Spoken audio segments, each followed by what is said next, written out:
Chapter 24. A Friend in Need. It was 'Tilda Jane, breathing like a racehorse. "What's up with you, Sissy?" he asked. She could not speak for a few seconds. Then she gasped with difficulty. "Hank, dear old Hank. He's in there, the loveliest man. He's always ready to do a turn for anyone. Go in. Tell him your business." "I've said a little. Mind what he tells you, and you'll get on. He's helped lots of people. He was in the midst of a dinner party. He's so good, he's just left it and come. Go." And she gave him a gentle push and sent him into the parlour, where he blinked his eyes alternately at the lamp on the table and at a small, dark, quiet man who sat with his hat on his knee. The small man was breathing hard, as if he too had been walking fast, but on seeing Hank he rose and stood with outstretched hand. "My name is Tracy," he said kindly, "and I have come to this town since you left it, but I know your family." "I know you too," said Hank bluntly, "from her letters," and he jerked his head backward, but 'Tilda Jane, after softly closing the door, had disappeared. Mr. Tracy sat down again, and Hank sat opposite him. A slight and awkward pause ensued, broken speedily, however, by the minister. "Young man, you are in trouble." "Yes, I am that," said Hank gruffly. "State your trouble," said the minister kindly. Hank hesitated an instant, then his word came with a rush. "You've visited creameries, sir?" "I have." "Well, there's good creameries and bad creameries. A few years ago, when I was casting about in my mind for something to do, I got in with a Chicago firm known as the White Elephant Firm, owing to so many states being spotted with their buildings loaded on the farmers and costing too much to keep up. Being a Maine man, they sent me to my own state. I was one of their most go-ahead sharks. Now they've fired me to fix themselves right with the farmers. Do you know how they take in a community, sir?" "No, I don't." "Well, suppose you're a shark. You navigate round among the farmers and make a smother of big talk about hauling in buckets full of money. You get a committee to visit some creamery where the outfit is sorted to make an extra showing. You pay the farmers' expenses, you offer 'em a block of stock, and up goes the creamery in their district with machinery from the promoting company costing 2 or 3 times over what everything is worth. When the whole thing's up, it'll usually dawn on the minds of your stockholders that a creamery ain't much without cows, and their cows ain't got enough milk to pay for the fuel they burn. Way back here, 50 miles, I had a whipped-up creamery. I had a man run the machinery, but he was a simpleton. He ruined the separator. It had to be sent back to the shop, and I got mad with him.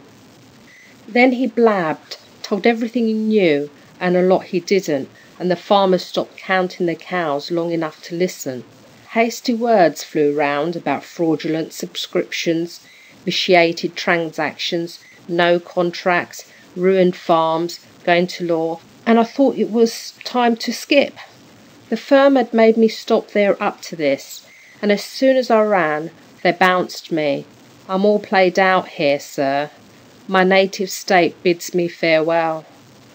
Hank suddenly ceased speaking. His head dropped on his breast, yet before it did so, he shot one appalling, hopeful glance at his listener. Despite his don't-care tone and off-hand manner, it was plainly to be seen that he felt himself in trouble and knew that there was one at hand who would help him. "You've been in a poor business," observed Mr. Tracy quietly. "You want to quit it?" "Yes, sir," said Hank meekly. "Listen, then." And his companion in his turn began to speak rapidly. 'Tilda Jane, flying about the house, sent many an anxious thought to the closed parlour. What was the minister saying to Hank? Would Hank talk to him freely? "Oh, Lord, Lord, Lord," she cried, suddenly stopping and raising her clasped hands to the ceiling. "Do make his heart soft, soft as mush, and don't let him be sassy.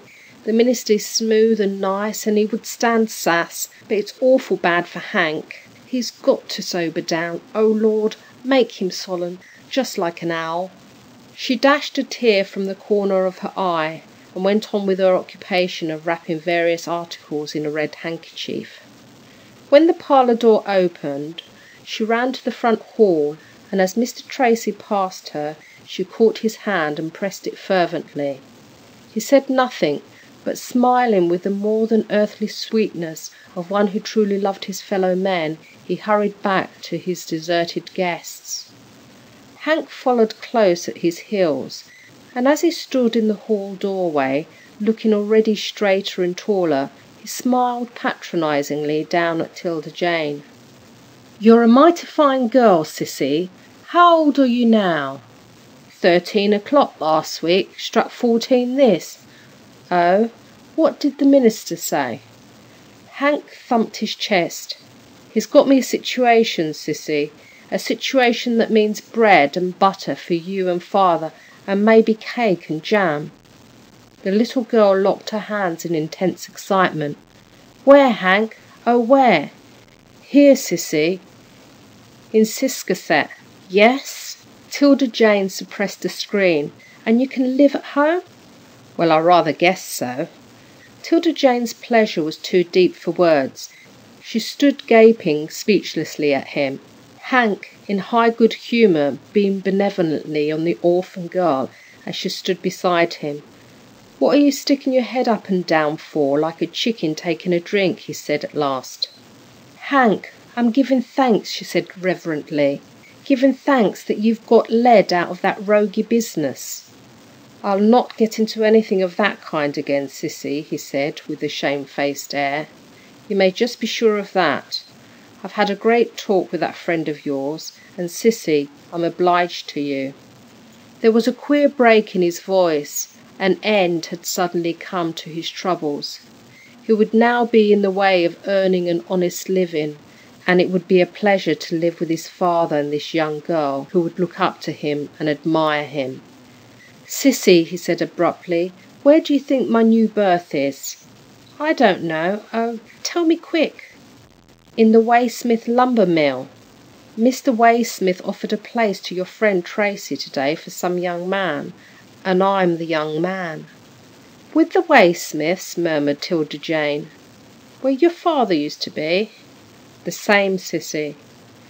'Tilda Jane could stand no more. "Oh, Lord, I thank thee," she cried, with a burst of tears, and running into the kitchen she buried her face in the roller towel hanging on a door. Hank sauntered after her, and on his way stumbled over a bundle done up in a spotted red handkerchief. He stooped down, picked it up, and opened it. It contained a few lumps of sugar, a Bible, a pair of socks, 2 handkerchiefs, half a loaf of cake, and 50 cents wrapped in a piece of newspaper. "My travelling kit," he murmured. "Well, if she ain't the best little creature." "Hello, 'Tilda," he cried out. "Stop that whimpering, and come and tell your grandpa the news." The little girl hastily dried her face on the towel and ran into the bedroom, where Grandpa sat surveying them in bewilderment from the edge of his bed. Some time ago he had come to his room with the intention of undressing. His son's visit upset him, and he had been sitting confusedly listening to the scraps of conversation he caught from different parts of the house. "Grandpa, Grandpa!" cried 'Tilda Jane, running in and excitedly waving her hands. "Hank's going to live at home with you and me and the dogs. We'll be a real family. Oh, ain't it lovely? Ain't it lovely?" And catching hold of her skirts, she began a sidling, a peculiar dance about the room. Hank laughed till the tears came into his eyes. 'Tilda Jane was good, but she was not graceful. Then, his merriment over, he began to yawn, and 'Tilda Jane, as keen of observation as ever, immediately espied this sign of fatigue. She caught up Gippy, who alone showed no pleasure at the prospect of having another inmate of the house, and danced out to the kitchen. "Come out, Grandpa dear," she called. "We'll all have a good supper, because this is the most joyful occasion." As Grandpa started to limp out to the kitchen, Hank quietly placed himself by his side. The old man looked at him. "I'm not sorry you're going to stay," he remarked gruffly. "They say there's no place like home." "You'd better believe that's true, father," said Hank warmly. "A fella gets sick of hotels and boarding houses. We'll have some more funds now that I'm going to get at some decent kind of work. You mustn't bother your head about expenses." The old man sank into his chair with a sigh of relief. His face was working strangely. Last year at this time he was alone and miserable in a cheerless house. Now his son was with him, a brisk young girl was flying about his kitchen, a bright fire burned in the stove, a fire that was not unpleasantly warm to his aged limbs even on a summer's night. A white cloth covered his formerly bare and uninvited table. He was going to have pie and coffee and toast and cake for supper. Surely the coming of this orphan had been a fortunate thing for him, and he slowly chafed his hands as he gazed at the glowing beds of coals. Hank was following 'Tilda Jane from kitchen to pantry and from pantry to kitchen. "You're getting to be a great housekeeper," he said admiringly. "But we must not forget the schooling. It's a great thing to be educated. You can't hold your own in this world unless you know something. You wrote me Mrs. Tracy was teaching you some, didn't you?" 'Tilda Jane paused as she filled the sugar bowl. "Yes, 3 evenings a week. She's a boss. I mean she's a good teacher, and I learned some at the asylum. No, the asylum, when I wasn't in the kitchen. And Grandpa talks to me some. He's a fine scholar." "That's good. Get all you can. But 3 evenings a week ain't enough. As soon as I can compass it, I'll have someone to take care of father daytimes and let you go to school." "To school?" said the little girl. "To learn more? To know how to speak proper? Oh, I'm most too happy to live. Hank Dillson, I think you're the most beautiful man that was ever made." And dropping her sugar bowl on the shelf, she seized a hand of the ex-creamery shark and warmly pressed it between her little lean palms. Hank, in some embarrassment, murmured, "Oh, fudge, I'm not as good as the next one." "You're a million times better," exclaimed 'Tilda Jane. "Oh, what a glad man Mr. Waysmith will be to have you in his mill. Come now, let's have supper. Dear old Grandpa must get to bed. You wouldn't like to kill him with joy the first night you're home." A few minutes later, 'Tilda Jane was beaming behind the big coffee pot.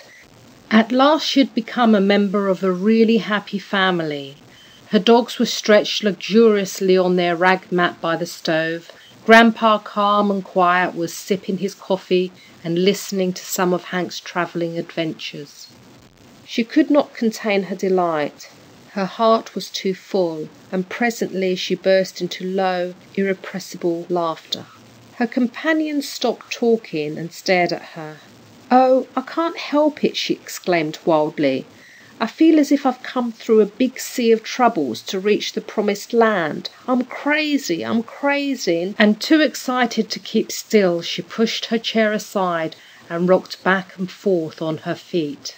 She saw stretching before her a long vista of happy years. The sight was almost too much for her, yet even in her ecstasy she thought of other children less fortunate. "Hank, brother Hank," she called suddenly, "the Tracys say to pass on blessings. All the world ain't joyful like us.